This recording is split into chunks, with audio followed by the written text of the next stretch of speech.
আজকে আমার শাশুড়ির কাছে তার ছেলে আবদার করেছে যে তেলের পিঠা খাবে, আর আমার শাশুড়ি এই তেলের পিঠাটা এত বেশি সুন্দর বানাতে পারে যে কি আর বলবো। আমাদের খুলনা অঞ্চলের মানুষ এই তেলের পিঠাটাকে পান পিঠা হিসেবে চেনে। আর এই তো পান পিঠা বানানোর জন্য পরিমাণ মতো পানি দিয়ে তার ভিতর পরিমাণ মতো লবণও দিয়ে দিয়েছে। আজকের এই পান পিঠাটা গুড় দিয়ে বানানো হবে। পিঠা বানানোর জন্য সব প্রসেসিং গুলো আমার শাশুড়ি কিভাবে করছিল সেগুলোই দাঁড়িয়ে দাঁড়িয়ে দেখছিলাম। এই পিঠা বানানোর জন্য আজকে চাউলের গুঁড়া প্লাস ময়দা একসাথে অ্যাড করা হয়েছে। এদিক দিয়ে শাশুড়ি তো নারকেল কুড়া দিয়ে দিচ্ছিল আর সাথে বাদামও দিয়ে দিয়েছে। পিঠা বানানোর জন্য ব্যাটারটাকে খুব সুন্দর মতো হয়েছে কিনা শাশুড়ি প্রথমেই তেলে দিয়ে দেখছিল যে ফুলছে কিনা। এই তো খুব ভালো মতোই ফুলেছে দেখছি। আর এদিক দিয়ে আমি দাঁড়িয়ে দাঁড়িয়ে সেই ব্যাটারগুলো তেলের ভিতর ঢালছিলাম আর আমার শাশুড়ি উল্টে পাল্টে দিচ্ছিল। এর ভিতর প্রথম পিঠাটা দিতে না দিতেই মাশাআল্লাহ এত বেশি সুন্দর ফুলেছিল, দেখেই আমার অনেক বেশি খুশি লাগছিল। কোনো পিঠা বানাতে গেলে মনের মতো না হলে এত বেশি খারাপ লাগে যে কি আর বলবো।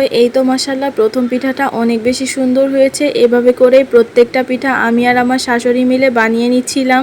একটা পিঠা তেলের ভিতর ছাড়ার সাথে সাথে একদম পুরো ফুলে টইটম্বুর হয়ে যাচ্ছিল। আপনারা কারা কারা এই পিঠাটাকে কি নামে চেনেন অবশ্যই কিন্তু কমেন্ট করে জানাতে ভুলবেন না। পিঠা বানাতে বানাতে চলে যাচ্ছি আজকের মতো। নেক্সট টাইমে আবার একটি ভিডিও নিয়ে আপনাদের মাঝে হাজির হব। সবাই ভালো থাকবেন, সুস্থ থাকবেন। আল্লাহ হাফেজ, আসসালামু আলাইকুম।